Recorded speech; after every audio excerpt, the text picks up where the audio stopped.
Sergeant Emma Parker had just returned from a long deployment overseas, exhausted but relieved to be heading home finally. When she boarded her flight and took her unexpected first-class seat, she hoped for a peaceful journey. But things quickly took a turn when a man angrily confronted her, questioning her right to sit in first class due to her military status. What started as a tense confrontation transformed when Emma handed him a heartfelt note, leaving him speechless and forever changed by her powerful message of prejudice, understanding, and the healing power of compassion. If you are not subscribed, I recommend you subscribe and activate the bell so you don't miss any videos. Before we dive into this story, please let me know in the comments where you're watching from. Sergeant Emma Parker trudged through the vast, bustling terminal of Hartsfield-Jackson Airport, a fortress of noise and movement. Her boots, scuffed and worn, pounded against the tiled floor with a steady rhythm, each step an echo of the endless miles she had marched in the sweltering heat of a distant, war-torn land. The duffel bag hanging from her shoulder felt like a dead weight, but not heavier than the memories she carried inside her, memories of comrades who didn't make it back, of nights spent staring into the darkness, praying for the morning. The scars she bore weren't visible, but they were etched deep into her soul, forever reminders of the battle she'd fought, both in the field and within herself. Her uniform, once crisp and proud, was now faded and frayed from months of harsh elements. The green fabric clung to her skin, soaked with the sweat of long, grueling days. Yet to the hundreds of civilians bustling around her, she was invisible, just another face in a sea of hurried travelers. They passed by, oblivious to the weight she bore, too consumed by their own lives, their destinations. Emma was used to it, and she had never been one to seek recognition or gratitude. And yet, as she glanced around at the smiling faces and cheerful families, a pang of loneliness tugged at her heart. All she wanted was to get home. The thought of her bed, the soft sheets, the cool pillow beneath her head had become an anchor during those darkest moments when the world seemed in mutis. Home was her sanctuary, the one place where she didn't have to be strong, where she didn't have to hold everything together. The thought of collapsing into her bed and letting sleep wash over her was a dream she clung to. As she approached her gate, her eyes caught the bold lettering on her boarding pass, 2 billion. First class. A frown creased her brow. First class. There must have been some mistake. Emma had flown dozens of times in the past, always in economy class, tucked away in the cramped seats at the back of the plane where space was limited, and comfort was a distant dream. She wasn't someone who expected or even wanted luxury. Soldiers like her didn't fit in first class, didn't belong in that world of comfort and indulgence. Her place was among the masses, where the harshness of life mirrored her own. Still, Emma moved forward, her steps faltering slightly as she handed her boarding pass to the flight attendant at the door. The attendant's gaze flickered to her uniform, and something in her expression softened. "Welcome aboard, Sergeant Parker," the attendant said warmly, her eyes filled with respect that made Emma's throat tighten. "Thank you for your service." Emma nodded, swallowing the sudden lump that had formed. Words seemed too small, too insignificant, in the face of such unexpected kindness. She offered a faint, tired smile as she stepped into the aircraft, her body moving on autopilot toward the front of the plane. She could feel the eyes of other passengers on her as she passed through the narrow aisle, their glances ranging from curious to judgmental. She wasn't dressed in the tailored suits or elegant dresses of the other first-class passengers. She didn't have the polished look of someone used to luxury. She was just a soldier, rough around the edges, worn from battle, and painfully aware of how different she was.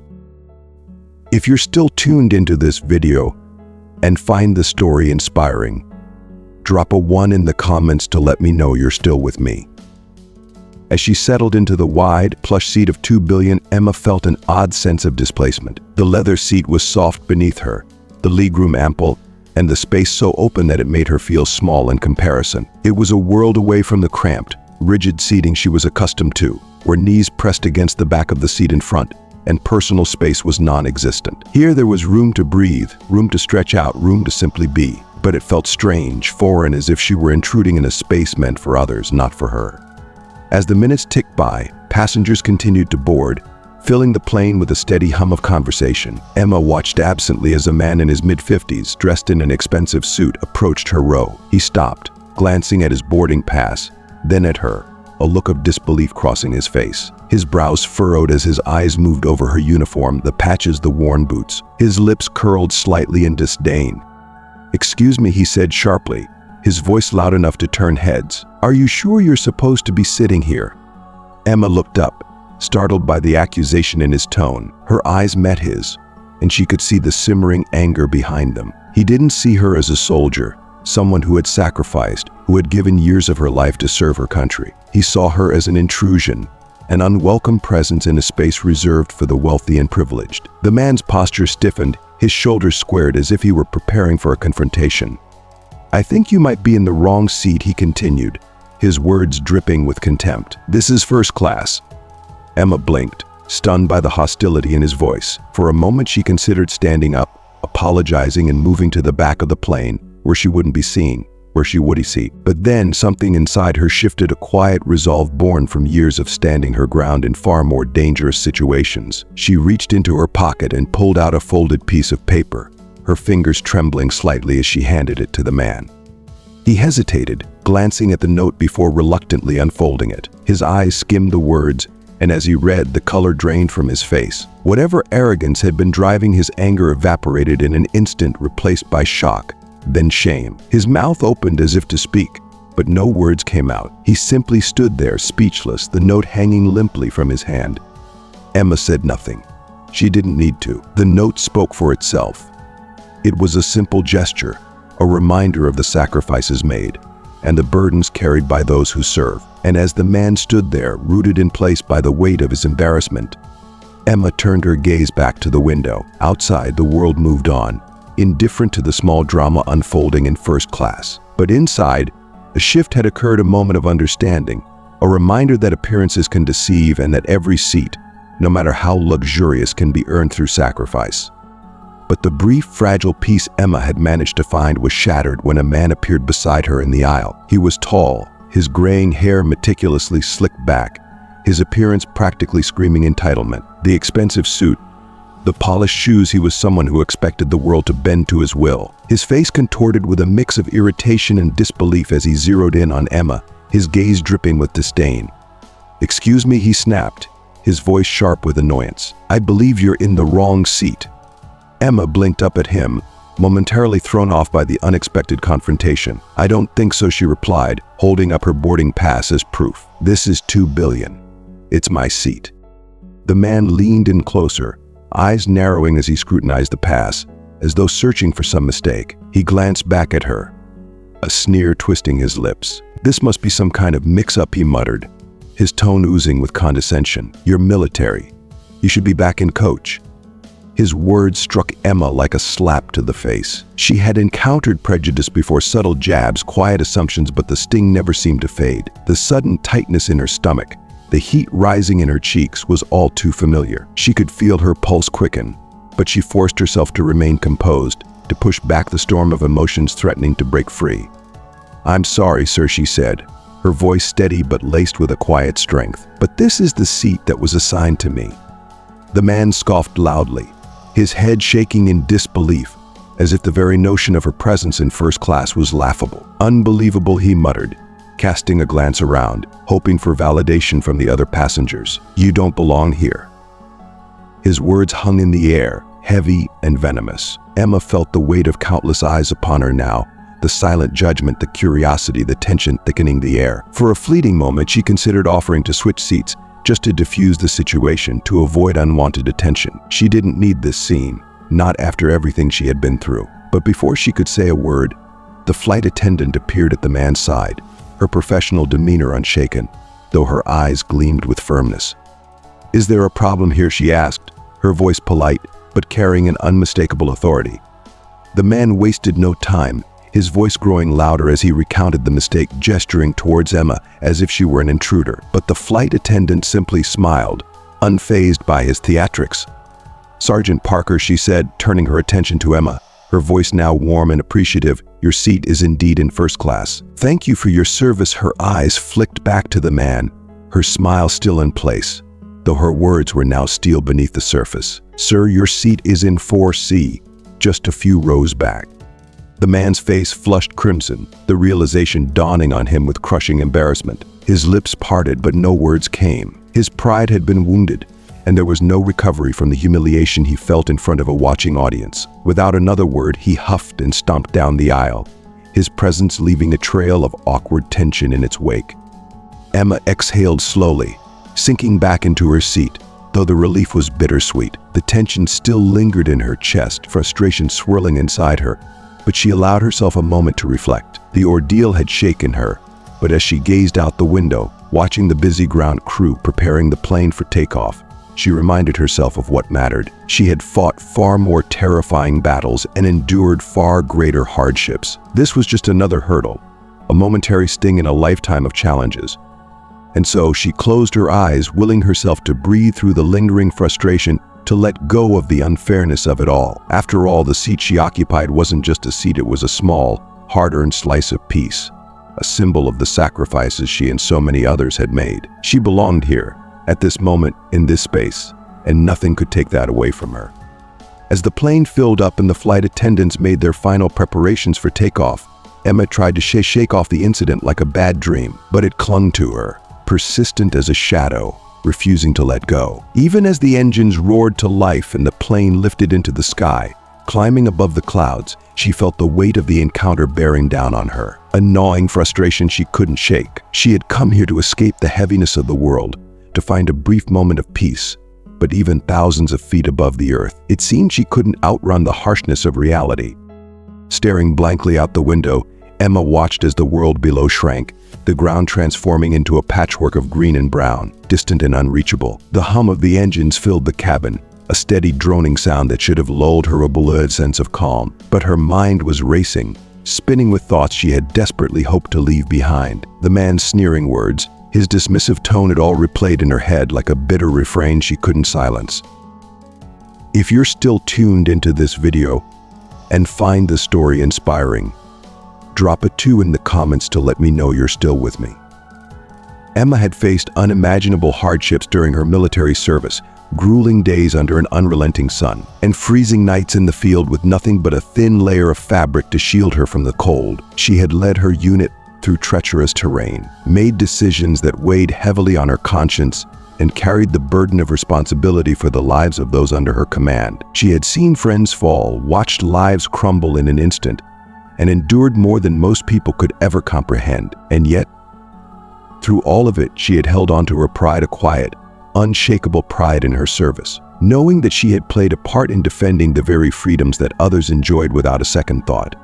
But now, sitting in the relative safety of a civilian airplane, thousands of feet above the ground, she felt that pride waver. The man's contemptuous words had cut deeper than she had expected, reopening wounds she thought had healed. No matter how much she had given, no matter how much she had sacrificed, some people would always see her as less deserving, as though her uniform, her service, and her very identity as a soldier were somehow beneath them. It wasn't just his sneer or his condescending tone, it was the realization that to him she was invisible. The pain of being judged not for who she was or what she had done, but for what she appeared to be in his eyes. That pain was old, familiar, and it stung now just as it had in the past. Memories of the subtle and blatant prejudices she had faced throughout her life flooded back, uninvited but impossible to ignore. The looks, the whispered comments, the dismissive attitudes, it was all too familiar, and yet it never got easier. Her fists clenched, the anger simmering just beneath the surface. She knew she had done nothing wrong. She knew she had every right to sit in that first-class seat, just like anyone else. And yet, the thought that someone like him, someone who had never walked a mile in her boots, could so easily dismiss her, could try to belittle her service, gnawed at her, feeding the fire that burned in her chest. She had fought for people like him. She had fought for everyone, so they could live their lives in peace, free from fear, free from the chaos of war. But to him, that sacrifice meant nothing. To him, she was just another person who didn't belong. As the plane soared higher, Emma felt the tension building inside her, a pressure she could no longer contain. She couldn't let this go. She couldn't let him walk away believing that his words didn't matter, that his behavior was somehow acceptable. She had faced down worse than his sneers and dismissive attitude, far worse, and she wasn't about to let this moment define her. With a deep breath, she reached into her bag and pulled out a small notepad and pen. The plane dipped slightly, but her hand remained steady as she began to write, her emotions pouring onto the page with an urgency she hadn't expected. The words flowed easily, raw and honest, as if they had been waiting for this moment to be released. She didn't hold back, there was no need to. This wasn't for him, not really. This was for her, a way to reclaim her power, her voice, and to remind herself of the strength she had always carried inside. Dear Sir, I understand that there may have been a misunderstanding earlier, and I wanted to take a moment to address it. I am proud to serve my country and to have had the opportunity to protect the freedoms we all enjoy. I have seen the cost of those freedoms firsthand, and I carry with me the memories of those who did not make it home. It is easy to look at someone and make judgments based on appearances, but I ask that you take a moment to consider that we are all more alike than we are different. Each of us carries our burdens and our own stories, and none of us truly knows what the person next to us has been through. I hope that one day we can all see each other not for our differences, but for our shared humanity. Kindness is something we can all afford to give, and it's something the world desperately needs more of. Sincerely, I, Sergeant Emma Parker. Emma finished the note and stared at it for a long moment, the weight of her words sinking in. It wasn't an angry response, it wasn't meant to be. It was a reminder both to him and to herself that despite everything, despite the pain, the frustration, and the lingering sting of prejudice, she was still proud of who she was. She had earned her place in the world, and no one could take that from her. As she tucked the note into her jacket, she felt a sense of calm settle over her. The anger, the frustration, it was still there, but it no longer controlled her. She had spoken her truth, and that was enough.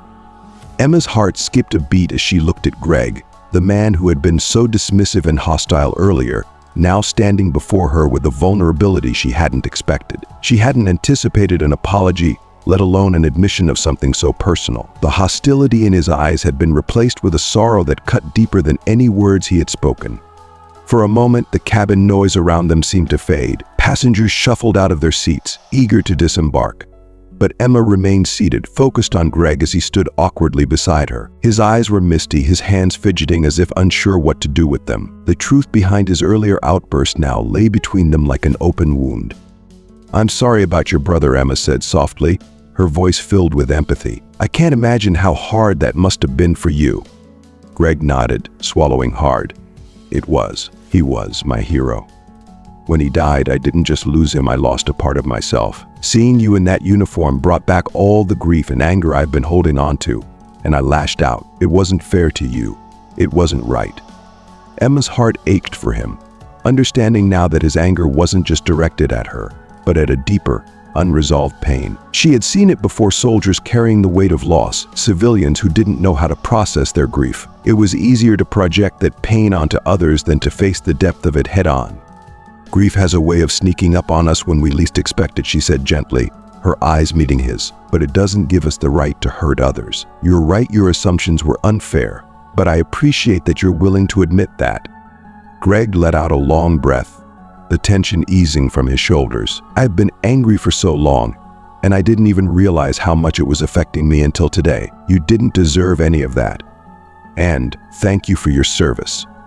I never got to say that to my brother before he deployed, and I've regretted it every day since." His words hung in the air, heavy with sincerity and remorse. Emma felt a swell of emotion rise within her, compassion for the man standing before her, a stranger who had carried his grief like a heavy chain, and gratitude that he had found the courage to confront it, even if just for a moment. "You're welcome," Emma said, her voice quiet but steady, "and thank you for recognizing that we all have our battles. I hope you can find some peace in your brother's memory. I'm sure he would have been proud of you for this." Greg blinked back, tears, nodding. "I'm trying," he whispered, "and I think this was a step in the right direction." With that, he extended his hand toward her. For a brief second, Emma hesitated, but then she reached out, clasping his hand firmly. The handshake was more than just a polite gesture, it was a quiet truce, a bridge built over the gulf of misunderstanding that had separated them just hours earlier. As Greg walked away, Emma watched him go, a sense of closure settling over her. She hadn't expected the day to unfold this way, hadn't expected to confront such raw emotions in the middle of a routine flight, but she realized that sometimes the smallest acts of kindness, the ones we offer in the face of pain and prejudice, can have the greatest impact. The note had been her way of standing up for herself, but it had done more than that. It had opened a door for healing, for both of them. As she gathered her things and prepared to leave the plane, Emma felt lighter, as if some of the burden she carried had been lifted. She had spoken her truth, and in return she had been reminded of the power of understanding, empathy, and human connection, no matter how unlikely the circumstances. If you're still tuned into this video and find the story inspiring, drop a 3 in the comments to let me know you're still with me. Emma felt a deep pang of empathy as Greg's words hung in the air. The loss of a loved one in combat was a familiar ache, a wound that time never fully healed. She recognized the hollow sorrow in his eyes, the weight of regret he now carried, and it stirred something in her. She knew that pain, the kind that lingered in the quiet moments, creeping in when least expected. It was the same grief she had seen in the eyes of friends, in her reflection on the hardest of days. Greg's voice wavered as he continued, barely above a whisper. "I'm truly sorry. I let my grief and anger get the better of me, and I took it out on you. That wasn't fair. It wasn't right." Emma's stern expression softened. She could feel the tension in her chest start to ease, and she offered him a small, understanding smile. There was no more anger, no resentment, just a shared understanding of the weight they both carried, albeit in different forms. "Thank you," she replied quietly. "It takes courage to admit when you're wrong, and I'm sorry for your loss." Greg nodded, his eyes misting with unshed tears as he met her gaze. "I guess I just wanted you to know that your note helped me see things differently. I needed that reminder. I appreciate what you've done for all of us, and I appreciate your patience with me."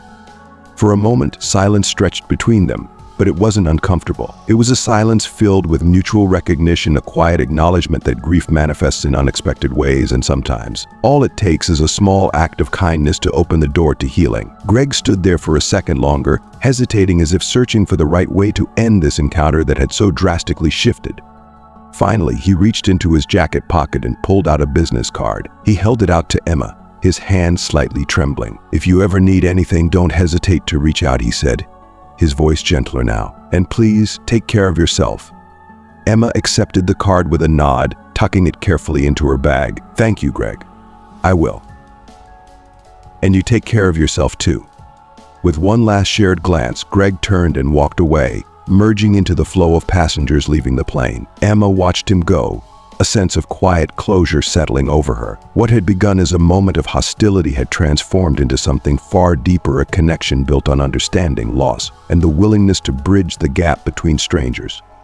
As Emma stepped off the plane and into the terminal, the weight that had pressed down on her earlier seemed to lift, if only slightly. The world outside was still the same. There would be other battles to face, other moments of conflict, but something about this interaction had restored her faith in the power of humanity. People like Greg, she realized, could change. They could learn, they could grow, and sometimes all it took was the courage to extend a hand, even in the smallest way. Walking through the terminal, Emma felt a renewed sense of peace. She had stood up for herself, but more importantly, she had seen someone else's pain and offered a chance for healing. In that moment, she understood that kindness and compassion were far stronger than the forces that sought to divide us. As we reach the end of this powerful story, we are reminded of the importance of empathy, understanding, and the ability to look beyond our differences. Life often brings us face to face with situations that test our character, and it's in these moments that we have the chance to grow and change for the better. Now, I want to hear from you. What have you learned from Emma and Greg's encounter? Was it the strength of standing up for what's right, the power of empathy? Or maybe it was the reminder that we never know what battles someone else might be fighting. Comment below and share one thing you've learned and will bring into practice in your own life. If you liked this video, please leave your comment below, and don't forget to like, share, and subscribe to our YouTube channel for more stories and lessons that inspire personal growth and compassion.